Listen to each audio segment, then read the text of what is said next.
Yo, todo serían las reglas generales de la seguridad social en Chile y el objetivo es comprender el funcionamiento de la seguridad social. Cualquier cosa, duda, pregunta, me pueden hacer por el chat o traten de desmutearse si es más fácil para mí.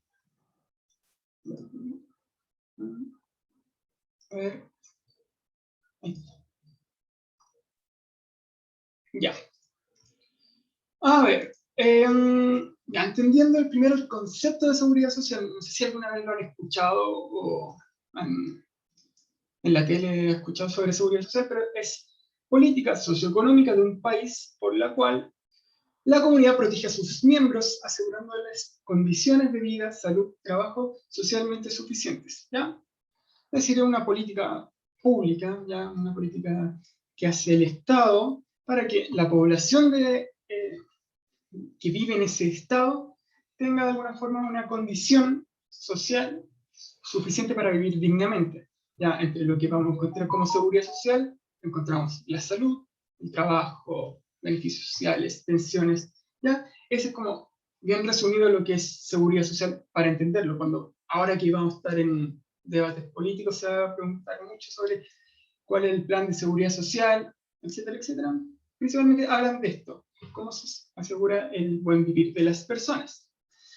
Ya, entre los pilares fundamentales de la seguridad social en Chile, vamos a destacar 4, ya que son los principales, ¿ya? A ver, régimen previsional, ya, eso no sé si lo han escuchado, régimen previsional, ya, régimen de salud, ya, seguro de cesantía y seguro de accidentes del trabajo. A ver, ¿por qué es importante ver esto? Ya ustedes ya están en cuarto medio, es decir, ya un año para que ya puedan entrar, o si es que ya entraron lo que es el mundo laboral, ya si es mayor de edad uno puede entrar al mundo laboral con lo del Código del Trabajo, lo que vimos, ¿ya? Y tienen que saber de esto, ¿ya? Porque es fundamental para todo lo que es la vida ya en su futuro. Ya están en cuarto medio, próximo año ya van a terminar, o si van a seguir estudiando, ahí depende de su decisión, pero independiente de su decisión, tienen que saber de esto, ¿ya? Que es el régimen provisional, ¿ya? Porque sí o sí les afecta a su vida, ¿ya? Empecemos por el régimen previsional, que está a cargo del Ministerio del Trabajo y Previsión Social, ¿ya? Del mismo que estamos hablando constantemente. Ya el sistema previsional chileno, dice ahí, tiene como objetivo entregar pensiones a quienes hayan terminado su vida laboral activa por haber cumplido la edad legal de jubilación o por algún impedimento para continuar trabajando en caso de fallecimiento de su familia. Ya, ahora una pregunta, a ver si ustedes saben. ¿Quién se encarga de la previsión social en Chile? ¿Qué institución es el que ve las jubilaciones o entregar algún dinero por exactamente ahí, como dijo las AFP, entregar algún dinero si hay algún problema? Las AFP. ¿Y usted ya sabe lo que son las AFP o no? ¿Lo he escuchado alguna vez? Se ha hablado bastante de las AFP en el último tiempo. A ver, ¿alguien? ¿O no? Es decir, nunca nadie ha escuchado. Ya, fondos previsionales, sí, se han hablado mucho de ellas. ¿Por qué se han hablado mucho de las AFP? Si pueden democracia sería más ideal. ¿Sí? ¿Por qué? ¿Qué ha pasado con la AFP? ¿Cuál es la labor que cumplen y qué es lo que no han cumplido? Si ustedes lo que han visto en las noticias. Se supone que es donde uno puede guardar dinero, o sea, guardar ¿Sí? entre comillas, y eso te lo dan después cuando jubiláis, algo así. Cada empresa está afiliada a una AFP como en particular. Como que uno no puede elegir la AFP, algo así era, creo. Uno puede elegir la AFP. Uno puede elegir la AFP, pero es obligatorio elegir una. Y es decir, ustedes tienen que, si, por ejemplo, si sigue todo igual, siguen inscritos en la AFP, ustedes cuando trabajen independientemente van a tener que cotizar y cuando coticen le van a descontar algo y ese algo va a ir hacia la AFP. Ustedes pueden elegir la AFP después, pueden cambiarse a AFP. ¿Ya? Hay una AFP que la mandan todo al principio, depende del Estado cual decida, ¿ya? De los concursos públicos que haya para que AFP tiene la licitación, pero ustedes pueden elegir la AFP. ¿Ya? Como dijeron ahí, son las administradoras de fondos de pensiones, ¿ya? Son instituciones privadas, ¿ya? No son del Estado, no, son instituciones privadas, ¿ya? Es decir, la plata de todos ustedes están obligados a entregárselo a una institución privada, ¿ya? Es una afiliación única y permanente, es decir, ustedes están de alguna forma relacionados con una FP siempre, desde que comienzan a trabajar, van a estar con una. Se pueden cambiar de esa AFP, pero siempre van a estar ahí. ¿Ya? ¿Qué significa afiliación, por si acaso? Ahí está la definición. Es la relación jurídica entre un trabajador y el sistema previsional de capitalización individual, que es de carácter obligatorio y se mantiene durante toda la vida laboral activa del trabajador hasta el momento en que se pensiona.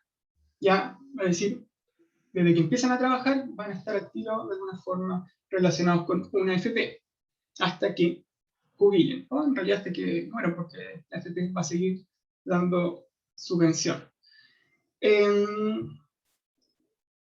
¿Alguna duda sobre esto? Se habla de una capitalización individual, ¿ya? ¿Qué significa capitalización individual? Que cada uno va a tener su cuenta, ya que cada uno reúne solamente para él, para su futuro. Ya no es fondo común donde después se pueden dividir o sistema de reparto, no, es capitalización individual. Si uno trabaja 30 años, va a juntar tal plata, la AFP va a trabajar con esa plata, va a subir o bajar, va a subir más que todo la plata, o va a haber pérdidas también, va a depender del mercado, porque también está regulado por el mercado.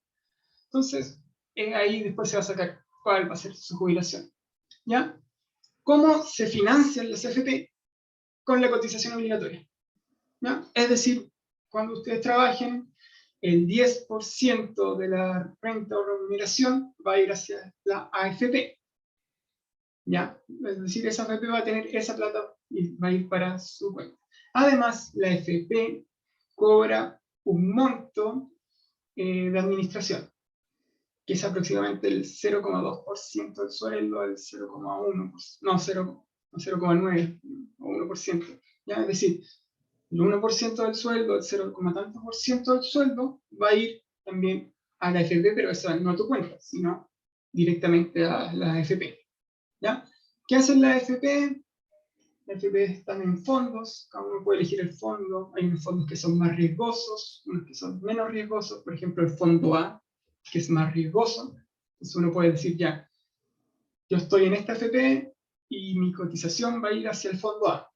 ¿Qué significa un fondo que es más riesgoso? ¿Ya? Donde la plata puede ganar más dinero, pero a la vez perder más dinero, más fácilmente, es más riesgoso por eso. O un fondo E, donde tiene menos posibilidad de ganar dinero, pero menos posibilidad de perder. Ahí ven, ustedes van eligiendo. Se supone que es por edad que les recomiendo, por ejemplo, a la gente joven, irse a un fondo A para tener más beneficios quizá. A la gente que está a punto de jubilar, al fondo B para no perder tanto si hay una crisis.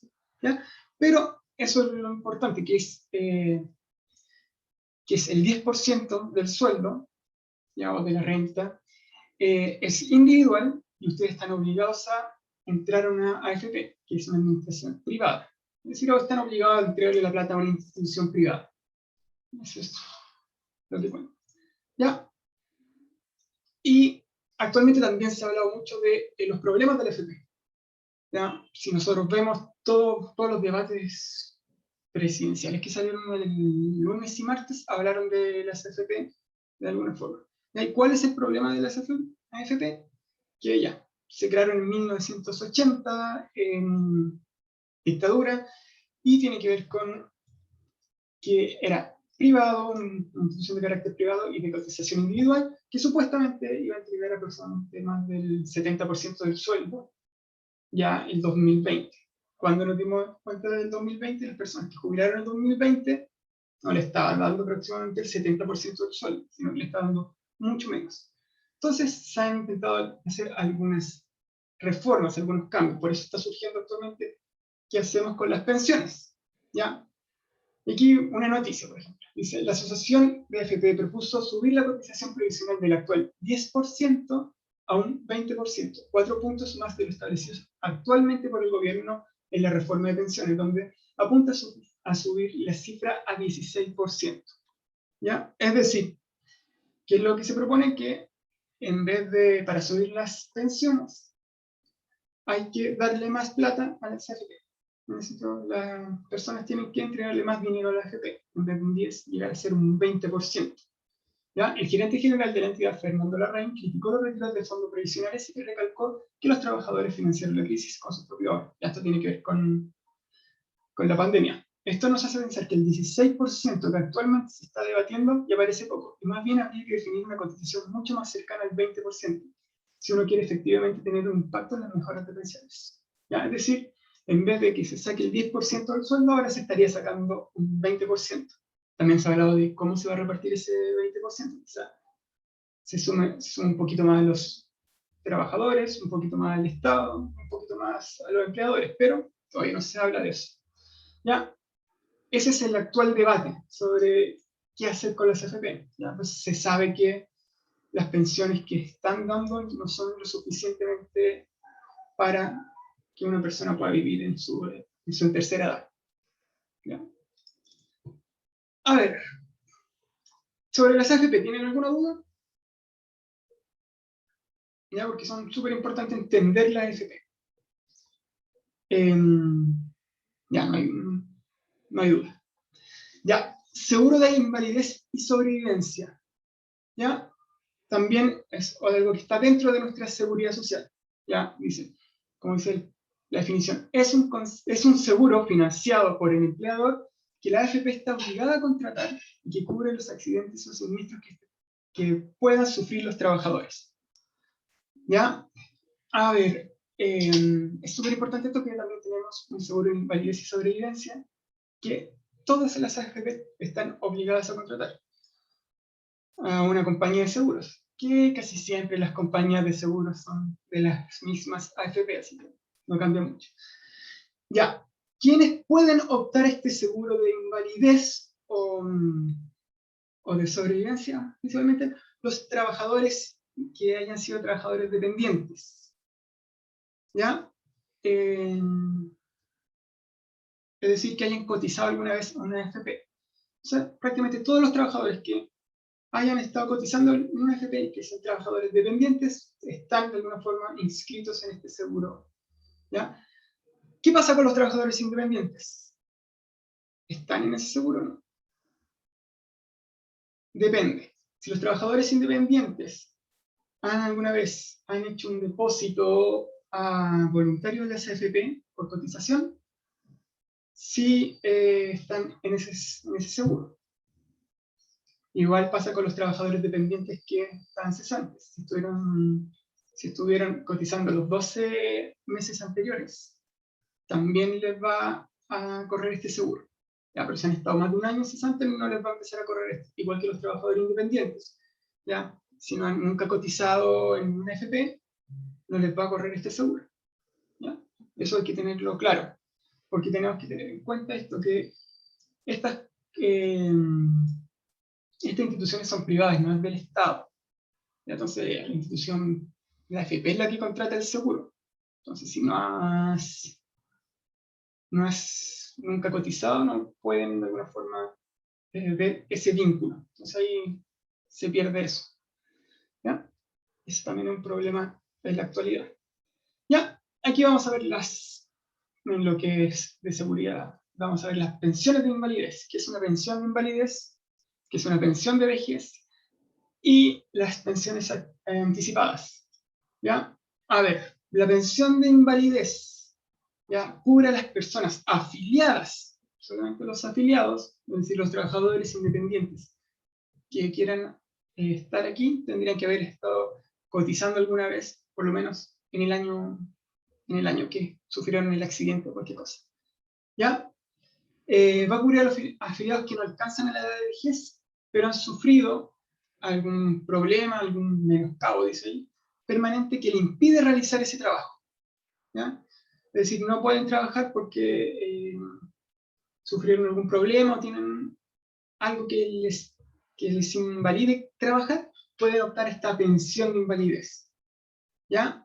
Y aquí hay hartos problemas, sobre todo en los últimos años. ¿Ya? Se ha hablado de mucho, hay un libro que habla sobre eso, sobre cómo las AFP también han rechazado estas pensiones de invalidez. ¿Ya? Es como se rechaza las licencias médicas muchas veces, también las AFP rechazan muchas veces las pensiones de invalidez porque dicen que ese trabajador en realidad sí puede trabajar. ¿Ya? Ahí también hay un problema. ¿Ya? Había muchos, de hecho hubo mucho tiempo, muchos trabajadores que se les rechazaba esta pensión y la AFP no les cubría, ni las aseguradoras.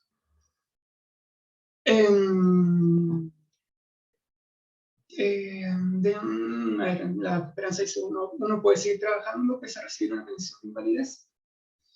No sé, tendría que averiguarlo ahí, no te podría mentir, no me acuerdo. No. Pero, a ver, puede ser que sí, por ejemplo, no sé, no necesariamente con contrato, uno puede ser independiente quizás ahí. Por ejemplo, que las pensiones de vejez, cuando uno ya cumple tal edad, que es lo que vamos a ver ahora, uno puede seguir trabajando. ¿Ya?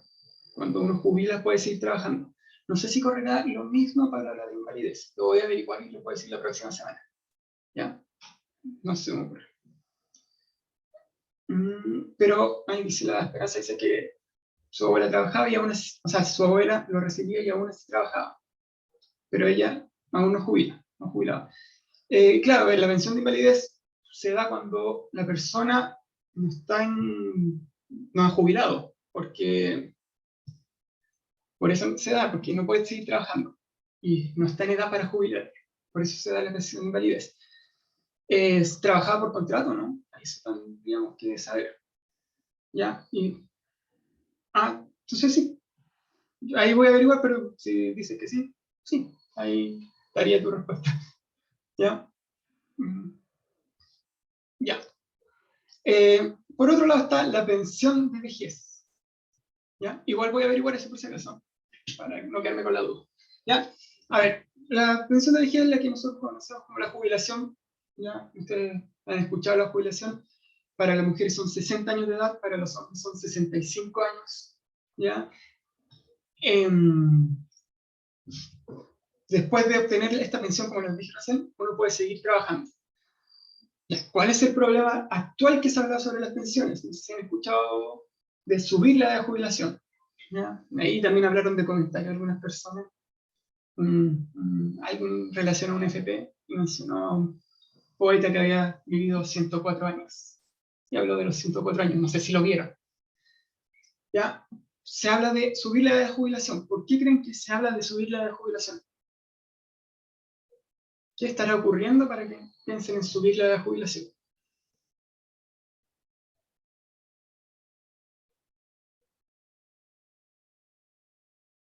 ¿Nadie? ¿Por qué creen que quieren subir la edad de jubilación, no dejarla en 65 y 60 años? De Nicanor Parra, sigue trabajando pese a su edad, y de que ya haber jubilado según su edad. Sí, Nicanor Parra seguía trabajando, pero él podía haber recibido su jubilación. ¿Ya? Y de hecho yo creo que la recibió, tenía 104 años. ¿Ya? Principalmente, ¿cuál es el problema que se está hablando actualmente? Es porque las jubilaciones no alcanzan, entonces se necesita ahorrar más tiempo. Por eso se busca subir la jubilación. ¿Ya? Y claro, Nicanor Parra ahí dice, se mantenía de forma activa. También ayudaba a que se pudiera no jubilar. Pero el caso de Nicanor Parra es un caso que no está bien. Ya, o sea, no porque Nicanor Parra trabajó hasta los 104 años, todos tienen que hacerlo. Nicanor Parra lo más probable es que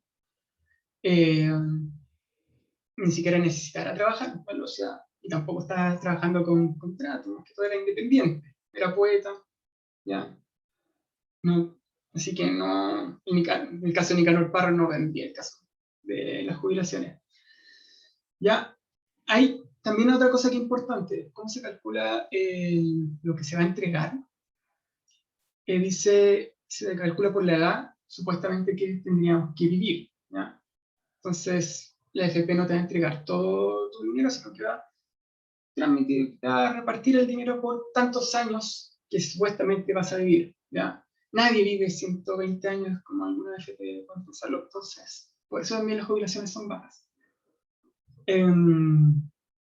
Y también aquí dice, ¿por qué sube la edad? Porque también la edad que de muerte de nosotros ahora cada vez es más bajo, o sea, más alto. Nosotros vamos a vivir más tiempo, entonces hay que mantenernos más tiempo, entonces la edad de jubilación tiene que ser mayor, ¿ya? Aunque no sé cuánto, en el caso de Nicanor Parra, poquita gente vive 104 años, ¿ya? ¿Cuánta gente conocen que tiene más de 100 años? ¿Ustedes?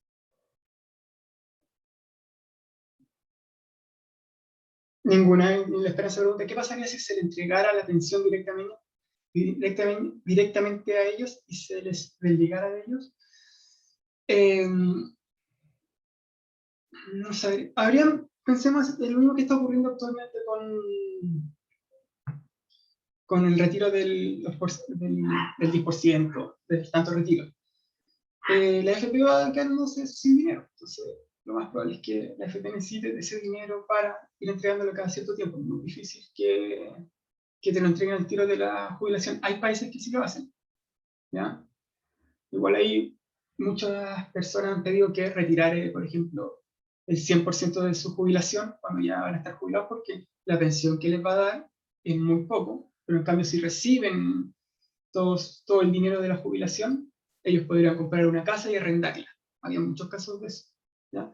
Y las AFP han dicho que no, y el Estado también ha dicho que no, que eso es anticonstitucional, ¿ya? Y el año pasado hubo un caso que hablaba de eso, que era una profesora que tenía ese problema de que no, la pensión no le alcanzaba para mucho, pero si le entregaban todo su dinero, ella podía comprar una casa y finalmente eh, financiarse con el arriendo de esa casa. A ver, quizás por el temor de que lo mal administren y después se exijan a ellos, no les conviene. Sí, también puede ser eso, ¿ya? Ahora se puede, sí, y tienen que ir a tribunales, entonces ahí ya... Y los tribunales tienen que, por ejemplo, si hay un caso de que se vaya a morir pronto la persona, tiene que ir a tribunales, hacer el leseo, ¿ya? Y ahí puede demorarse años, ¿ya?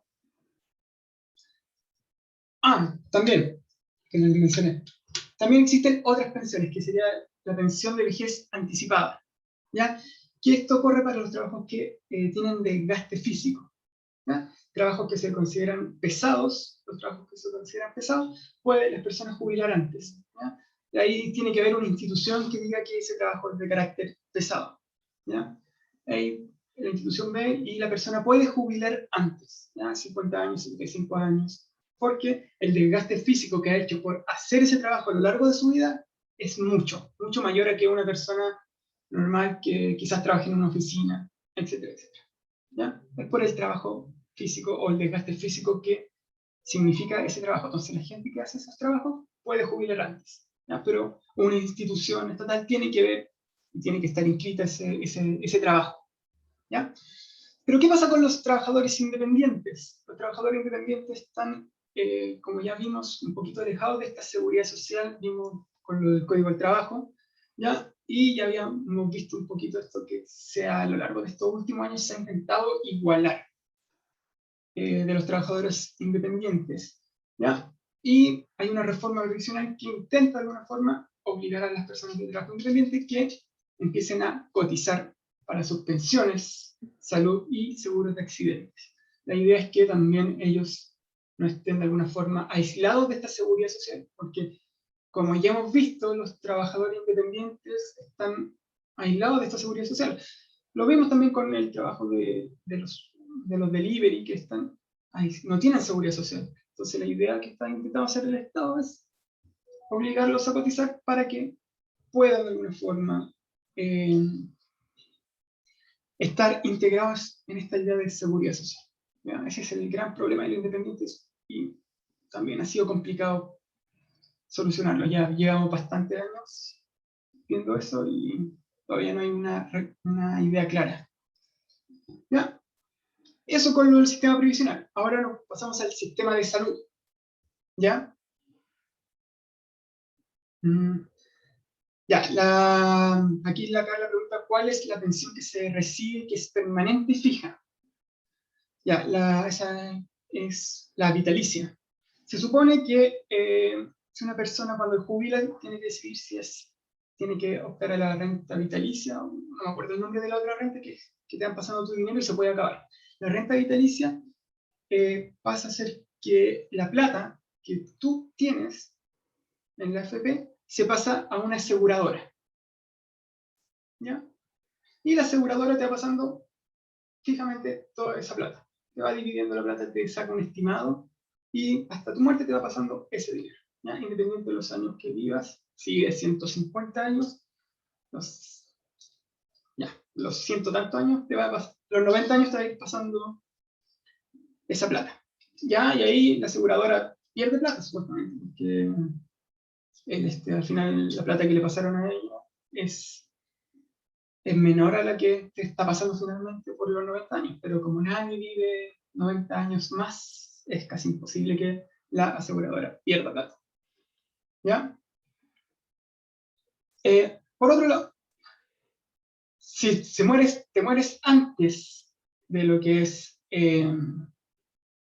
antes de que te pasen la plata, se queda para la aseguradora.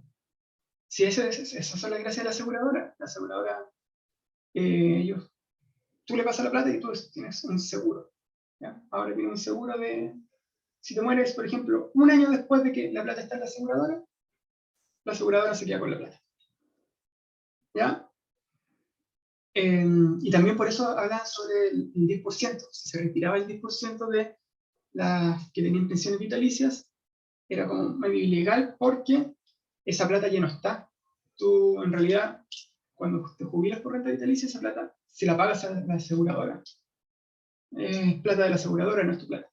En cambio, si sigues por la otro tipo de jubilación, que es donde la AFP te está pasando plata, esa plata sí es tuya, porque la AFP te lo está devolviendo, te lo está repartiendo. Pero cuando es vitalicia, es de la aseguradora. Aseguradora que siempre es de la AFP. Ya, régimen de salud. A ver, el régimen de salud en Chile, que es también una cosa muy importante para los trabajadores. Acá encontramos dos sistemas de salud. Un sistema público, llamado FONASA, y un sistema privado, llamado ISAPRE, que las ISAPRES en sí son aseguradoras de salud. ¿Ya? ¿Cuál es la idea del sistema de salud? Consagrar el derecho a la salud a los trabajadores, ¿ya? Por prestaciones de servicios, prestaciones monetarias, etcétera, etcétera, ¿no? De remedios, etcétera. A ver, ¿de qué depende el régimen que usted tenga? Va a depender de la situación financiera o de su opción. ¿No? Puede optar a pagar un ISAPRE o irse a FONASA, ¿ya? Pero siempre tiene que tener una, ¿ya? Es decir, un trabajador siempre tiene que estar ligado a FONASA o a un ISAPRE, ¿ya? ¿Cómo se financia esto? Por las cotizaciones o también por un copago, principalmente lo que son las ISAPRES o también parte de FONASA. ¿Ya? Aquí vamos a explicar un poquito. A ver, FONASA se cotiza con el 7% de los sueldos de los trabajadores, ¿ya? De los trabajadores que están en FONASA. Los trabajadores que están en algún ISAPRE, ese 7% se va para la ISAPRE, ¿ya? Para pagar el plan de ISAPRE, ¿ya? Entonces, bueno, si uno no quiere estar en ISAPRE y está en FONASA, el 7% va a ir siempre para FONASA. Y ahí usted va a optar a diferentes tramos. ¿Cómo funciona FONASA? Funciona por tramos, ¿ya? Uno puede estar en tramo A, tramo B, tramo C, tramo D, ¿ya? Y aquí están las características de cada tramo. Por ejemplo, en el tramo A, todas las personas carentes de recursos, inmigrantes, están en ese tramo. ¿Cuál es la bonificación que tienen? Que se les paga el 100% de las atenciones en salud pública. ¿Ya? Por otro lado está el tramo B, que son personas que perciben un ingreso mensual menor o igual a 326.500 pesos. Ya el tramo A es casi siempre con personas en situación de calle. Aquí está el tramo B. ¿Ya? ¿Cuál es la bonificación que tienen? Bonificación en el 100% de la atención en la salud pública, y acceso a comprar bonos en establecimientos privados con convenio FONASA. ¿Ya? Es decir, pueden cobrar bonos, comprar bonos y atenderse en un establecimiento privado. También está el tramo C, y ahí que tiene que ver con los sueldos que reciben. Y acá se paga, las personas que están en eso pagan el 90%, o sea, pagan el 10% de la atención en salud. ¿Ya? El 90% está cubierto por el Estado. ¿Ya? Y también tienen acceso a comprar bonos en estamentos privados. ¿Ya? Y el tramo B, ¿ya? Que es mayor a 476.000 pesos, les cubre el 80% y también tienen las mismas características. ¿Ya? Eso se va viendo por tramos. En cambio, ¿qué ocurre con la ISAPRE? La ISAPRE funciona por planes. ¿Ya?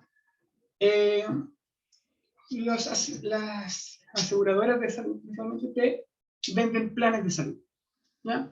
Que te van a cubrir tantos gastos. Entonces, por ejemplo, aquí yo saqué una tabla, es decir, la Cruz Blanca tiene un plan, ofrece muchos planes, ¿ya? Que cubre todo esto, ¿ya? Y vale 147.000 pesos, ¿ya? ¿Qué quiere decir eso? Que si uno tiene puede pagar con el 7% y su 7% es mayor a 147.000 pesos, uno puede optar a ese plan. Y si es menor a 147.000 pesos, 17%, tiene que pagar una diferencia. ¿Ya? Lo mismo va a ocurrir para todos los planes. ¿Ya? Si es mayor a 147.000 pesos, el ISAPRE después te tendría que devolver los llamados excedentes. ¿Ya? Porque finalmente a uno le pasa el 7% y su plan vale menos que el 7% de la persona. Entonces ahí te tienen que devolver esa plata. ¿Ya? Entonces aquí tenemos que tener claro que la ISAPRE funciona por planes. Y ahí está el problema de los planes, que las ISAPRES, como son aseguradoras, no admiten a toda la gente, ¿ya? Y eso también se ha hablado mucho, ¿ya? Hubo un tiempo que no admitían a gente, por ejemplo, que tenía diabetes. ¿Ya? ¿Por qué? Porque era una aseguradora y finalmente la persona que tenía diabetes le iba a salir más cara porque era más propensa a tener enfermedades, ¿ya? Si una persona está inscrita antes y después le da esa enfermedad, la aseguradora tiene que, o sea, la ISAPRE tiene que aceptarlo, pero antes tener la opción de rechazar. Y se creó una ley para evitar las existencias que no te pudieran rechazar. También existía eso que a las mujeres se les cobraba más en ISAPRE. ¿Por qué se les cobraba más a una mujer? ¿Quién sabe por qué se les cobraba más a una mujer que a los hombres? Y todavía se les cobra más. Se les cobra más. Porque se embarazan, ¿ya? Y un embarazo no significa que tienen que ir a un hospital o tienen que ir a una clínica. Después tienen al hijo, entonces después tienen que ir más al médico y tienen que cubrir más cosas. Entonces las aseguradoras les cobraban más, porque son aseguradoras, a ellos no les convenía perder plata. ¿Ya? Al hombre no les cobraba eso porque no pueden quedar embarazados. Esa es la razón. ¿Ya? Entonces aquí tienen los planes de maternidad. ¿Ya? Entonces, claramente, estos son planes de mujeres más que 140.000 pesos. Ahí descubre el 90%, de ahí. Y eso más quedó con lo que es salud. ¿Ya? ¿Alguna consulta sobre lo que son las ISAPRES y FONASA? Que es súper importante que lo tengamos en cuenta, porque creo que no vamos a alcanzar a terminar todo. ¿Ya? Porque aquí es súper importante también conocer esto, el plan Auge. ¿Ya? El plan Auge nació en el gobierno de Ricardo Lagos, ¿ya? En el 2000, que era un plan que buscaba ejercer garantías de salud, ¿ya? De hecho se llama así, garantías explícitas de salud. ¿Ya? ¿Cuál era la idea de este plan? Crear un acceso a la salud, oportunidades de salud, protección financiera, si hay algún problema, y calidad de salud. ¿Qué cubre el plan Auge? Cubre 85 enfermedades, ¿ya? O 85 problemas de salud, ¿ya? Independiente si uno es de FONASA y ISAPRE, el auge sí las cubre, ¿ya? Entonces la idea es que si alguien sufre alguna enfermedad de estas que están de alguna forma garantizados que tienen una protección financiera, ¿ya? Un acceso a la salud, oportunidades de tratar esas enfermedades, ¿ya? Y están determinadas por lo que dice el plan de salud, ¿ya? Esto está en el ministerio, hay enfermedades crónicas, enfermedades de adultos mayores, algunos accidentes, ¿ya? Ahí pueden ustedes, si quieren ver las enfermedades que están tratadas, las pueden ver, ¿ya? A ver, otra cosa también importante son las licencias médicas por incapacidad laboral por un tiempo, ¿ya? Todo trabajador tiene derecho a una licencia médica si no puede trabajar, ¿ya? ¿Quién paga esa licencia? Depende si está uno en ISAPRE o está en FONASA, ¿ya? Puede pagar el ISAPRE o puede pagar el sistema público, ¿ya? Que es el COMPIN el que paga. Quienes pueden optar a lo que son las licencias médicas son los trabajadores dependientes que hayan impuesto en los últimos 3 meses. Y quienes no, o sea, quienes también serían los trabajadores independientes, pero tienen que haber estado afiliados a una FP en los 12 meses anteriores, ¿ya? Eso es importante. Si es un trabajador independiente y se enferma y siempre ha sido independiente y nunca ha cotizado, no va a tener licencia médica, ¿ya? La idea también es que mientras esté con licencia, se le pague su renta, ¿ya? Por eso lo va a pagar la ISAPRE o el sistema público, dependiendo de qué sistema esté cada uno, ¿ya? También está lo que es el seguro de cesantía, ¿ya? Que es cuando el trabajador deja de estar trabajando y está en un periodo de búsqueda de trabajo, ¿ya? ¿En qué se basa principalmente? En seguros monetarios, de salud, asignación familiar, becas y acceso a bolsa de empleo. ¿Cómo se financia el seguro de cesantía? Es tripartito, es decir, en 3 partes. Está por una parte del seguro de cesantía se financia por el trabajador en sus cotizaciones, por el Estado y por una parte por el empleador, ¿ya? Entonces también tenemos un seguro de cesantía, ¿ya? Y el seguro social de accidentes de trabajo, ¿ya? Si alguien sufre un accidente laboral, tenemos un seguro de accidentes de trabajo, ¿ya? ¿Quiénes pueden optar? Trabajadores del sector dependientes, ¿ya? Públicos y privados, y trabajadores independientes siempre con lo mismo anterior, que hayan estado cotizando en alguna AFP, ¿ya? Es automática, ¿ya? Es decir, cuando ustedes de alguna forma cotizan por primera vez, ya tienen ese seguro de accidente laboral. ¿Y quién lo financia? El empleador, ¿ya? Entonces, si ustedes ya están trabajando por contrato, por ejemplo, y tienen que depositar en el sistema de pensiones por obligación, ya están de alguna forma en este seguro de accidentes del trabajo. A ver, ¿qué es importante acá también tener en cuenta? Que solo ocurre pensando que esa persona está trabajando, ¿ya? Si ocurre por cosas de trabajo, está acá, ¿ya? Por ejemplo, si yo ahora toco el micrófono y me da la electricidad, estaría ahora con accidente del trabajo, ¿ya? Ya, y esto también que es importante, que no lo agregamos al principio, pero tiene que ver con el postnatal. Ya, el postnatal es principalmente un descanso que se habla del trabajador, principalmente de la trabajadora, pensando en que tiene que cuidar al hijo y tiene que fomentar el apego y el desarrollo del hijo, ¿ya? El postnatal principalmente se habla a las mujeres, también a los hombres se les puede dar, ¿ya? Pero es pensado para esto, para potenciar el apego, ¿ya? Porque en los primeros tiempos, los meses de vida es súper importante eso, ¿ya? Quienes pueden optar al postnatal, las trabajadoras dependientes, trabajadores independientes con lo mismo, que hayan tenido cotización, y trabajadores temporeras por obra o faena, ¿ya? Todas ellas pueden optar al postnatal, siempre que hayan estado con cotizaciones, ¿ya? Siempre es eso que hay que dejarlo claro. Entonces, por ejemplo, una mujer independiente que esté embarazada y nunca haya cotizado, no va a tener esta opción del postnatal, ¿ya? ¿Cuáles son los beneficios del postnatal? Que van a tener fuero maternal, ¿ya? Es decir, que el empleador no puede romper el contrato o la relación laboral con la madre desde el inicio del embarazo hasta que el hijo haya cumplido 1 año y 84 días. ¿Ya? Hasta ahí el empleador no puede romper el vínculo laboral. ¿Ya? Independiente de que si, por ejemplo, a la persona la despiden, un empleador la despide y ella estaba embarazada con 4 meses. Ya no puede, porque aunque independiente de que el empleador no supiera que está embarazada, ya la mujer está en fuera. ¿Ya? Eso es importante. ¿Cuáles son las opciones que tienen las trabajadoras? ¿Ya? 12 semanas de descanso, ¿ya? Completo, ¿ya?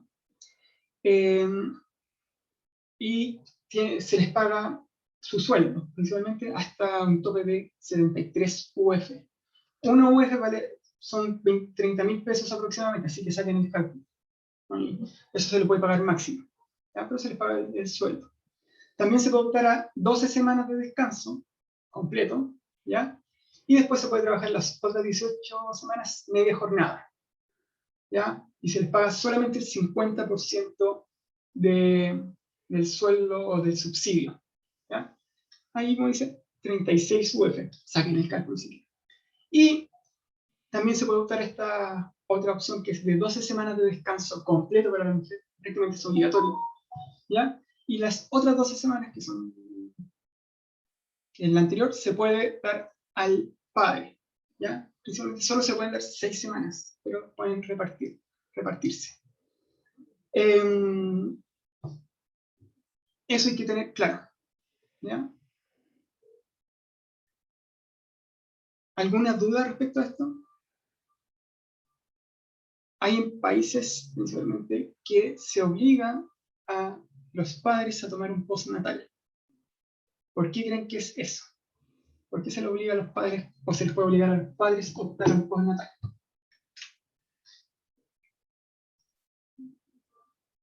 Ya, por el apego, ya, por un lado por el apego. ¿Por qué otra cosa puede sí, que se los obliga a los padres a optar a un postnatal? Además del apego, además que también se tiene que naturalizar que el hombre también tiene que hacerse cargo del hijo, ¿ya? Pero también para disminuir la brecha entre hombre y mujer, ¿ya? Porque la mujer muchas veces es discriminada porque puede quedar embarazada o que puede tirar licencia y llevar a postnatal, le puede traer juicio al empleador, se pueden pensar, y entonces prefieren contratar a hombres porque no van a necesitar un postnatal. Entonces, ¿qué pasa con algunos países que hicieron? Dijeron, ya, para evitar esa discriminación se le está obligando a los hombres también a tener un postnatal. ¿Ya? Por así se evita la discriminación a la mujer en búsqueda de trabajo. ¿Ya? Esa era una de las razones. También por lo que es el apego y por naturalizar también que el hombre también se tiene que hacer cargo de su hijo. ¿Ya? ¿Ya? ¿Alguna duda? Consulta, pregunta. Estas son cosas súper importantes que tienen que saber ya. Ustedes ya van en cuarto medio.